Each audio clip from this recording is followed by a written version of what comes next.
Hello everyone, myself Arshit. I am mechanical engineering student from NSU. I have more than 3 years teaching experience of physics for JMS and JRMS. During my teaching career of last 3 years, many students able to secure good rank in JEE and able to get dream college. So students, आज हम लोग पढ़ने वाले हैं properties of matter. So properties of matter पढ़ने से पहले मैं आपको ओवर व्यू दूंगा मैकेनिक्स की मैकेनिक्स क्या होता है, क्योंकि जो प्रॉपर्टीज ऑफ मैटर चैप्टर है वो मैकेनिक्स का एक पार्ट है। ठीक है, तो देखते हैं कि मैकेनिक्स ठीक है, जैसे जो मैकेनिक्स होता है वो उसमें हम क्या पढ़ते हैं, mechanics is study of effect of forces. क्या होता है?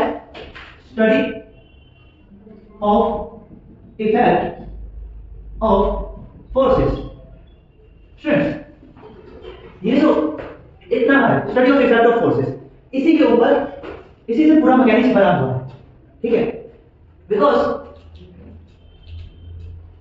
कि आप मैं आपको इसे एग्जांपल के साथ समझाता हूं कि ये बॉडी है, ये ब्लॉक है जिसका कि मास 10 kg है। ठीक है, इसके ऊपर मैं 50 न्यूटन फोर्स लगाता हूं। ठीक है, क्योंकि बॉडी फ्री है तो ये मूव करना स्टार्ट कर देगा। ठीक है, तो यहां पे फोर्स का इफेक्ट क्या रहा? फोर्स के इफेक्ट की वजह से मोशन स्टार्ट हो गया। ठीक है, और दूसरा देखिए, अब मैं इसके ऊपर 50 न्यूटन फोर्स लगाता हूं और मैं इसे नीचे से कांस्टेंट कर देता हूं। ठीक है, तो इस केस में क्या होगा? मैं इसमें फोर्स तो लगा रहा हूं लेकिन ये मूव नहीं करेगा ऊपर, लेकिन ये और ये दोनों क्या है? आइडेंटिकल ब्लॉक है। इसका भी मास क्या है? 10 kg है और दोनों का साइज भी सेम है। ठीक है, तो फोर्स का जो इफेक्ट है दोनों केस में अलग अलग है ना? तो यही हम मैकेनिक्स में स्टडी करते हैं। ठीक है, तो इस तरह से क्योंकि फोर्स का इफेक्ट अलग अलग जगह पे अलग अलग है, तो मैकेनिक्स के भी डिफरेंट पार्ट्स हैं। तो let's study different parts of mechanics. तो इसका एक पार्ट जो काफी इंपॉर्टेंट है जिसको बोलते हैं सॉलिड मैकेनिक्स। ठीक है स्टूडेंट, दूसरा है फ्लूइड मैकेनिक्स, जो कि अभी हम नहीं पढ़ेंगे। और ये सॉलिड मैकेनिक्स के भी दो पार्ट हैं, एक है रिजिड मैकेनिक्स और दूसरा है मैकेनिक्स ऑफ डिफॉर्मेबल बॉडी। तो स्टूडेंट्स, आज हम चैप्टर पढ़ने वाले हैं वो आता है मैकेनिक्स ऑफ डिफॉर्मेबल बॉडी और मैकेनिक्स ऑफ रिजिड बॉडी में रिजिड मैकेनिक्स जो है। तो students, mechanics of rigid body में हम क्या करते हैं कि जो बॉडी की स्टडी कर रहे होते हैं तो बॉडी को नॉन डिफॉर्मेबल मानते हैं, मींस हम इसमें रिजिड बॉडी की स्टडी करते हैं। तो स्टूडेंट, रिजिड बॉडी होता क्या है? तो मान लीजिए बॉडी है ना, तो जब हम इस बॉडी के अंदर किसी भी 2 पॉइंट को ले, जैसे ए एंड बी। ठीक है, तो रिजिड बॉडी जब हम मानते हैं तो इनके बीच का जो रिलेटिव डिस्टेंस है वो चेंज नहीं होता in case of rigid body. तो मैकेनिक्स ऑफ रिजिड बॉडी में हम इस टाइप की बॉडी की स्टडी करते हैं। तो मैकेनिक्स ऑफ रिजिड बॉडी का कौन सा पार्ट आता है? इसमें हम क्या क्या स्टडी करते हैं? इसमें आ जाता है आपका लॉज ऑफ मोशन, आ जाता है काइनेमैटिक्स वगैरह, उसकी स्टडी इसमें होती है मैकेनिक्स ऑफ रिजिड बॉडी में। तो स्टूडेंट्स, अब हम पढ़ेंगे mechanics of deformable body. Mechanics of deformable body का मतलब क्या है कि जैसे मान लीजिए ये कोई बॉडी है, इसके ऊपर बहुत सारे एक्सटर्नल फोर्सेस लग रहे हैं। तो इस केस में क्या होता है, जब इसके पास इसके ऊपर बहुत सारे फोर्सेस लगते हैं डिफॉर्मेबल बॉडी के केस में, तो ये बेसिकली डिफॉर्म कर देगा। कहने का मतलब, अभी डिफॉर्म कैसे करेगा? डिफॉर्म ये दो तरीके से कर सकता है। पहला इसका साइज चेंज होता है। ठीक है, और दूसरा इसका शेप चेंज होता है। ठीक है, और जब हम इसके ऊपर एक्सटर्नल फोर्स लगाएंगे तो ये प्रेस भी कर सकता है। ठीक है, तो इसके अंदर हम अभी चैप्टर के अंदर हम दो टर्मिनोलॉजी स्टडी करेंगे, एक स्ट्रेस और दूसरा स्ट्रेन। ठीक है, तो स्टार्ट करते हैं स्ट्रेस क्या होता है, क्योंकि मैकेनिक्स ऑफ डिफॉर्मेबल बॉडी में स्ट्रेस काफी इंपॉर्टेंट फैक्टर प्ले करता है। ठीक है, तो सबसे पहले समझेंगे स्ट्रेस। तो स्ट्रेस, जैसे मान लीजिए ये एक बॉडी है, इसके ऊपर एक्सटर्नल फोर्स लग रहे हैं F1 F2। ठीक है, F3 F4। ठीक है, चलिए मैं आपको एक सिंपल केस लेके समझाता हूं, ये थोड़ा कॉम्प्लेक्स हो जाएगा। Let's see a simple case of बार जिसके ऊपर मान लीजिए फोर्स F लग रहा है फोर्स, ठीक है, और यहाँ से भी मैं इसे F फोर्स से खींच रहा हूँ, ठीक है। तो स्ट्रेस, सबसे पहले मैं आपको स्ट्रेस का डेफिनेशन बताता हूँ। स्ट्रेस होता है, स्ट्रेस होता है internal resisting force per unit area. Resisting force per unit area. Stress internal resisting force का मतलब क्या है? तो इंटरनल रेजिस्टिंग फोर्स का मतलब ये है कि जब मैं इसको फोर्स लगा के खींच रहा हूँ, तो आप देख सकते हैं कि बॉडी कहीं से टूटा नहीं है, ये बॉडी कहीं पे सेपरेट नहीं हुआ और ना ही ये बॉडी मूव कर रहा है, इक्विलिब्रियम स्टेज में खड़ा है, ठीक है। तो स्ट्रेस को समझने के लिए, इंटरनल फोर्स को समझने के लिए, जो कि हमें नहीं आंखों से नहीं दिखता है, तो इसके लिए हम एक सेक्शन कंसीडर करेंगे, जिसे दो पार्ट में ब्रेक कर देंगे। अब हम समझेंगे स्ट्रेस। तो स्ट्रेस को समझने के लिए मैंने क्या किया, मैंने इस बॉडी को दो पार्ट में डिवाइड कर दिया, ठीक है। यहाँ पे एक सेक्शन ले लिया, क्योंकि अगर मैं यहाँ पे सेक्शन दे दूंगा तो हम समझ पाएंगे कि इंटरनल फोर्स कैसे प्रोड्यूस होता है, क्योंकि यहाँ पे फोर्स F लग रहा है, जिसकी वजह से यहाँ पे इंटरनल फोर्स प्रोड्यूस हो जाएगा, ठीक है।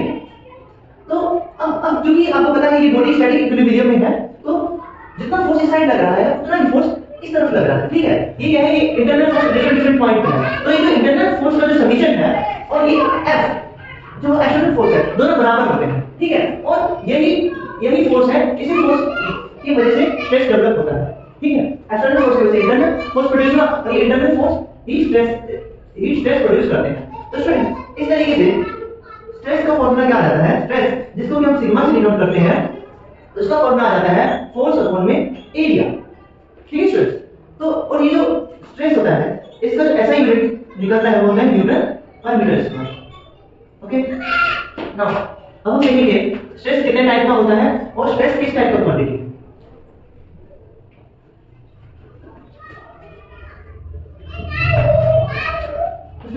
स्ट्रेस क्या है? स्ट्रेस स्केलर है, स्ट्रेस वेक्टर है, या स्ट्रेस क्या है?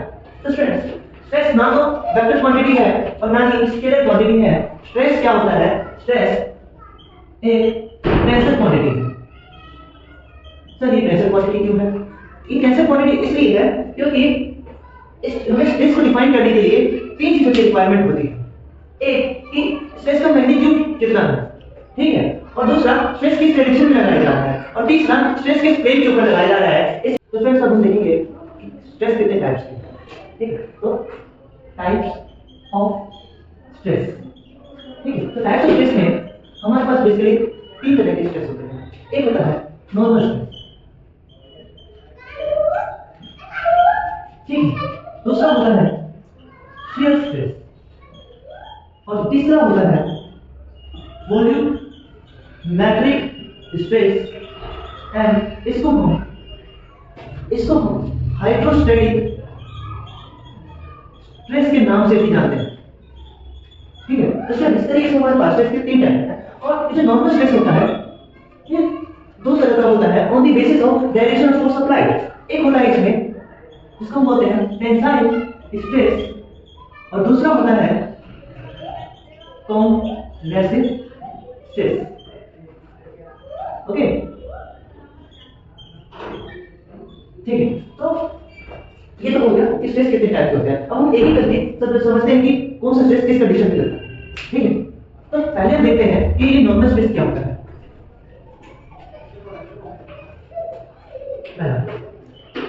नॉर्मल स्ट्रेस, ठीक है। तो नॉर्मल स्ट्रेस में क्या होता है, जैसे मान लीजिए एक बार है, एक यूनिफॉर्म बार है जिसके ऊपर फोर्स लग रहा है F। इसको नॉर्मल भी बोलते हैं क्योंकि यहाँ पे जो फोर्स है वो एरिया के परपेंडिकुलर डायरेक्शन में लग रहा है, ठीक है। तो इस कंडीशन में जो स्ट्रेस प्रोड्यूस होता है इस मटेरियल के अंदर, उसको बोला जाता है नॉर्मल स्ट्रेस। और स्टूडेंट जैसे कि मैंने बताया नॉर्मल स्ट्रेस दो तरीके के हैं, एक है टेंसाइल स्ट्रेस और दूसरा कॉम्प्रेसिव स्ट्रेस। इस कंडीशन में जब फोर्स लगने की वजह से इस बॉडी का साइज इंक्रीज हो रहा है, इस केस को हम बोलते हैं टेंसाइल स्ट्रेस। और ये जब हम फोर्स तो अभी भी एरिया के परपेंडिकुलर ही लगा रहे हैं, बट अब इस फोर्स लगने की वजह से इसका साइज रिड्यूस हो, उस केस को बोला जाता है कॉम्प्रेसिव स्ट्रेस, ठीक है। तो नॉर्मल स्ट्रेस के अंदर टेंसाइल स्ट्रेस हो गया, कंप्रेसिव स्ट्रेस हो गया। आई होप आपको समझ में आ गया। ठीक है, तो अब समझते हैं हम shear stress. Shear stress, shear stress में क्या होता है? शियर स्ट्रेस में जैसे मान लीजिए ये ब्लॉक है, ये 3D ब्लॉक है जिसको मैं 2D में शो कर रहा हूं। ये यहाँ पे कांस्टेंट है और मैं इसे ऊपर से ड्रैग कर रहा हूं। ठीक है, इस केस में क्या हुआ? यहाँ पे आप देख रहे हैं जो फोर्स लग रहा है वो इस एरिया के पैरेलल लग रहा है, इस एरिया के टेंजेंशियल डायरेक्शन में लग रहा है, इसलिए इसको टेंजेंशियल स्ट्रेस भी बोलते हैं। ठीक है, और इस टेंजेंशियल स्ट्रेस की वजह से ये बॉडी क्या हो जाता है? डिफॉर्म हो जाता है, लाइक दिस। मींस इस चीज को आप अपने जब आपने देखा होगा कि आपके पास बुक होता है, बुक के ऊपर आप ऐसे ऊपर वाले कवर के ऊपर फोर्स लगाते हैं तो कुछ इस टाइप से डिफॉर्म हो जाता है, इसको बोला जाता है शियर स्ट्रेस। तो स्टूडेंट्स, अब आप देख रहे होंगे इस स्ट्रेस को डिफाइन करने के लिए तीन चीजों की रिक्वायरमेंट होती है। एक फोर्स, सॉरी एक मैग्नीट्यूड, दूसरा डायरेक्शन और तीसरा प्लेन। क्योंकि जैसे पिछला वाला जो केस था उसमें इस प्लेन के ऊपर फोर्स लग रहा था, ठीक है, और मतलब ऐसा प्लेन जो फोर्स की परपेंडिकुलर था, और इस डायरेक्शन में इस प्लेन के ऊपर फोर्स लग रहा है। ठीक है, प्लेन के ऊपर फोर्स लग रहा है। ठीक है, तो स्ट्रेस को डिफाइन करने के लिए तीन चीजों की रिक्वायरमेंट होती है। इनमें से कोई भी एक चीज चेंज होगा तो उसका नेचर चेंज हो जाएगा। ठीक है, इसलिए स्ट्रेस को हम टेंशन क्वांटिटी बोलते हैं। ठीक है, तो फ्रेंड्स अब हम देखेंगे हाइड्रोस्टैटिक स्ट्रेस।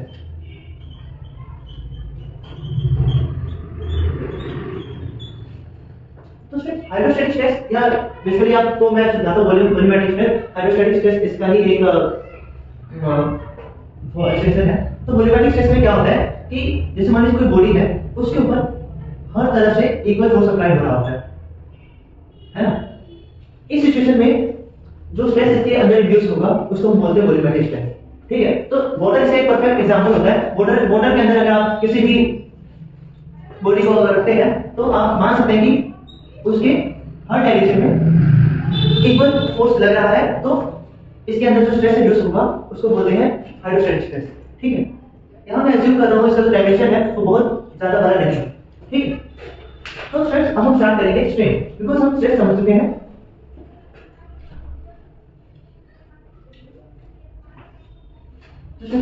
तो स्ट्रेन क्या होता है और स्ट्रेन हम पढ़ते क्यों? तो स्टूडेंट स्ट्रेन हम इसलिए पढ़ते हैं क्योंकि स्ट्रेन की हेल्प से हम स्ट्रेस की वैल्यू कैलकुलेट कर पाते हैं। अगर हम स्ट्रेन कैलकुलेट नहीं करेंगे तो हम स्ट्रेस कैलकुलेट नहीं कर पाएंगे, और अगर हम स्ट्रेस कैलकुलेट नहीं कर पाएंगे तो हम ये जान नहीं पाएंगे कि बॉडी बेसिकली कब फेल होगा और कब फेल नहीं होगा। बेसिकली स्ट्रेस एक काफी इंपॉर्टेंट पैरामीटर होता है किसी स्ट्रक्चर को डिजाइन करने के लिए। ठीक है, इसलिए स्ट्रेस की स्टडी करना काफी इंपॉर्टेंट है, और स्ट्रेस की वैल्यू कैलकुलेट करने के लिए स्ट्रेन निकालना काफी इंपॉर्टेंट है। क्योंकि स्ट्रेस के नीचे जो होता है इंटरनल फोर्स, और इंटरनल फोर्स हमें आंखों से दिखता नहीं है, और कोई भी ऐसा इंस्ट्रूमेंट नहीं है जो इंटरनल फोर्स को कैलकुलेट कर सके, है ना। बट स्ट्रेन जो कि डिफॉर्मेशन है, जो कि हमें आंखों से दिखता है। ठीक है, तो स्ट्रेन क्यों करते हैं? क्योंकि हम डिफॉर्मेशन को कैलकुलेट करना चाहते हैं। और स्ट्रेन का डेफिनेशन क्या होता है? स्ट्रेन का जनरल डेफिनेशन है स्ट्रेन बेसिकली हम डिफॉर्मेशन को कैलकुलेट करने के लिए करते हैं। और जैसे कि मैंने आपसे पहले डिस्कस किया था, तो स्ट्रेन जो डिफॉर्मेशन होता है, डिफॉर्मेशन दो तरीके से हो सकता है। डिफॉर्मेशन दो तरीके से हो सकता है। पहला एक तरीका डिफॉर्मेशन का जो क्या करेगा, साइज चेंज कर देगा, मतलब बॉडी पे फोर्स लग रहा है जिसकी वजह से साइज चेंज हो जाएगा। ठीक है, दूसरा एक तरीका है जो बॉडी का शेप चेंज कर देगा। क्या कर देगा? शेप चेंज कर देगा। ठीक है, तो deformation on the basis of कि वो क्या कर रहा है, साइज चेंज कर रहा है, शेप चेंज कर रहा है, उसकी वजह से डिफॉर्मेशन का नेचर चेंज कर रहा है। ठीक, ओके, तो अब हम देखते हैं स्ट्रेन। तो स्ट्रेन का जो एक बेसिक डेफिनेशन है वो होता है change in direction upon with original dimension.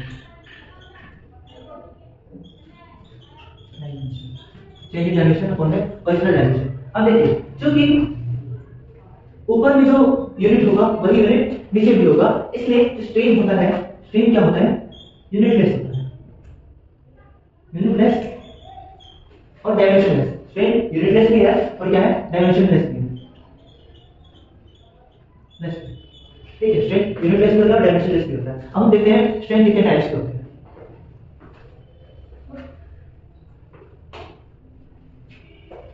कि अब डिफॉर्मेशन किस तरीके से हो रहा है, डिफॉर्मेशन की वजह से साइज चेंज हो रहा है या डिफॉर्मेशन की वजह से जो बॉडी का शेप चेंज हो रहा है उसके ऊपर स्ट्रेन डिपेंड करता है, स्ट्रेन किस तरीके का होता है। तो स्ट्रेन उसके बेसिस पे एक होता है लॉन्गिट्यूडिनल स्ट्रेन, ठीक, और दूसरा होता है शियर स्ट्रेन, और एक तीसरा होता है वॉल्यूमेट्रिक। ठीक है, तो सर लॉन्गिट्यूडिनल स्ट्रेन क्या होता है, लॉन्गिट्यूडिनल स्ट्रेन किस तरीके से लगता है, स्ट्रेन जैसे कि इसके ऊपर फोर्स लग रहा है, एक्सटर्नल फोर्स लग रहा है और उस एक्सटर्नल फोर्स की वजह से इसका डायमेंशन चेंज होगा। ठीक है, सपोज क्योंकि यहाँ पर टेंसाइल फोर्स लग रहा है तो इसका कुछ लेंथ बढ़ जाएगा। स्टूडेंट्स एक बात मैं बता दूं कि जब जैसे कि मैंने इसके ऊपर फोर्स लगाया तो इसका लेंथ बढ़ रहा है, तो लेंथ बढ़ेगा तो दूसरा डायमेंशन घटेगा।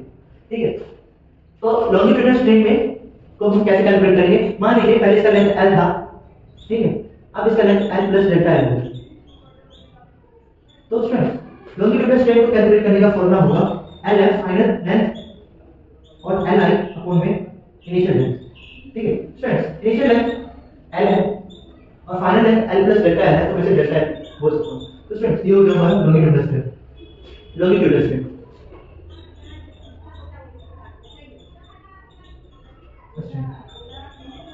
ठीक है, तो अब हम समझेंगे। अच्छा स्टूडेंट्स, इसमें मैं एक और स्ट्रेन को ऐड करना चाहूंगा जिसको बोलते हैं लेटरल स्ट्रेन।